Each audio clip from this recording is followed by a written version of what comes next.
menampilkan video tentang Pancasila sebagai paradigma pembangunan dalam aspek sosial budaya dengan judul Diskriminasi Penyandang Disabilitas. Cara yang ditempuh untuk saling berhubungan agar terpenuhinya berbagai kebutuhan masing-masing individu adalah dengan mendapat jaminan apabila lingkungan sosial dan keluarga memberi dukungan. Namun, ada satu konflik yang tidak bisa ditoleransi atau melebihi batas dan melanggar hak asasi manusia seperti prinsip kemanusiaan. Salah satunya adalah diskriminasi, terutama bagi penyandang disabilitas. Adanya diskriminasi ini menyebabkan timbulnya kerugian baik materi maupun fisik, juga mengganggu kesehatan mental penyandang disabilitas. Indonesia adalah negara yang akan keberagaman suku, agama, ras, budaya, golongan, dan lain-lain. Secara kondisi sosiologi, kultural, dan geografisnya, Indonesia terdiri dari 17.000 pulau besar dan kecil. Populasi penduduk mencapai lebih dari 282 juta. Dari banyaknya suku di Indonesia, memiliki keberagaman yaitu 7.000 bahasa yang dimiliki, termasuk sekitar 28 juta penduduk penyandang disabilitas. Berarti sekitar 10% lebih penyandang disabilitas dari total populasi. Keberagaman ini dapat menjadi bencana apabila tidak disikapi dengan benar seperti adanya tindakan diskriminasi. Menurut Kamus Besar Bahasa Indonesia, diskriminasi adalah perbedaan perlakuan terhadap sesama warga negara berdasarkan warna kulit, golongan, suku, ekonomi, agama, dan sebagainya. Diskriminasi adalah suatu perilaku negatif yang bisa saja membuat seseorang menjadi tidak nyaman dan suatu perlakuan yang tidak adil atau tidak seimbang. Sedangkan prasangka sosial adalah sikap negatif. Sikap menentukan terjadinya perilaku melalui variabel perantara seiring dengan seperti niat untuk melakukan sesuatu. Menurut Hunurawan tahun 2010, Brigham pada tahun 1991 menyatakan bahwa diskriminasi adalah suatu pelaksanaan tertentu yang berbeda karena keanggotaannya dalam suatu kelompok tersebut. Menurut Sim dalam Baron dan Brin 1997 menyatakan pula bahwa diskriminasi adalah suatu tindakan negatif terhadap orang yang menjadi objek prasangka seperti etnik dan budaya. Oleh karena itu, dapat dikatakan diskriminasi adalah prejudice in action. Belum lama ini terjadi adalah ketika Menteri Sosial memulai kritik ketika memaksa seseorang anak penyandang disabilitas berumur untuk berbicara.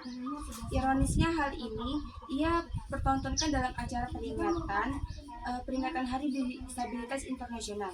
Pada mulanya, sang anak menghadiri sang menteri sebuah lukisan pohon sebagai kritik terhadap kerusakan lingkungan di Indonesia. Dengan dalih berarti agar lancar berbicara. Risma meminta sang anak menjelaskan secara lisan mengapa ia mengkritik pemerintah untuk selalu menjaga lingkungan. Anak yang malang itu kemudian terlihat kesulitan mengikuti perintah Risma. Peristiwa tersebut adalah contoh diskriminasi terhadap penyandang disabilitas. Apapun alasan dan pembelaan Risma, tindakan tersebut tidak bisa dibenarkan. Risma perlu meminta maaf atas perilakunya yang melanggar hak penyandang disabilitas. Penyandang disabilitas pendengaran sebenarnya mampu berkomunikasi, tapi sang pejabat enggan melayani kebutuhan khusus mereka dalam berkomunikasi. Perilaku Risma tersebut sama saja dengan memaksakan kehendak agar penyandang disabilitas berkomunikasi, layaknya non-difabel, dan hal ini merupakan sebuah bentuk diskriminasi. Perlunya sebuah landasan yang kuat dalam berpikir, bertindak, dan bersikap. Landasan tersebut bukan hanya sebuah simbol atau perangkat hukum, tetapi sebagai paradigma atau cara pandang dalam menghadapi dan menyikapi serta mengatasi berbagai tantangan dalam pembangunan nasional. Salah satu pembangunan yang ingin diciptakan adalah terciptanya sebuah lingkungan sosial yang mendukung dan terpenuhinya hak-hak manusia serta bebas dari perilaku diskriminasi. Landasan tersebut yang mana disebut dengan Pancasila. Pancasila sebagai dasar negara Indonesia tidak hanya berfungsi sebagai landasan ideologis, tetapi juga berfungsi sebagai paradigma pembangunan di berbagai bidang, termasuk sosial budaya, dan Pancasila sebagai paradigma pembangunan Indonesia mencerminkan sistem nilai yang membimbing cara berpikir dan tujuan individu, serta intuisi yang mengikutinya. Pancasila mengandung nilai-nilai mendalam seperti kemanusiaan, keadilan sosial, persatuan, dan musyawarah.